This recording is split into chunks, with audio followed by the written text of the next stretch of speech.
Sebuah ketu atau mahkota yang umumnya digunakan sulinggi ditemukan di depan rumah warga di wilayah Jalan Taman Magenda, Banjarkebon Klot, Blege, Desa Blege, Kecamatan Belah Batu, Gianyar, Rabu 30 Juni.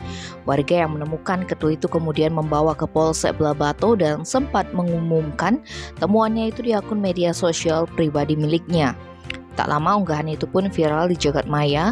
Di akun atas nama Eka Putra dituliskan, "Ketu Ratu Ide Perande jatuh di depan rumah. Iratu sane meduwe mangde kambil ring Polsek Belah Batu Gianyar. Jatuh ring Jalan Taman Magenda, Banjarkebon Klot, bantu share nggih." Atas temuan tersebut, si penemu langsung membawa ketu tersebut ke Polsek Belah Batu dibantu petugas lapangan dari Polsek Belah Batu. Pihak kepolisian pun menginformasikan hal tersebut. Menurut Kanit Reskrim Polsek Belah Batu, AKP Imade Gede Sudarto Sejen Kapolsek Belah Batu Kompol Iketut Suharto Giri, berdasarkan laporan dari warga, ketu tersebut ditemukan pertama kali di Nyoman Mustini dan Nyoman Sudirge sekitar pukul 17 WITA. Saat itu saksi hendak berangkat ke sawah dan saksi Nyoman Sudirge baru pulang dari bekerja. Saksi menemukan sebuah benda terbungkus kain putih.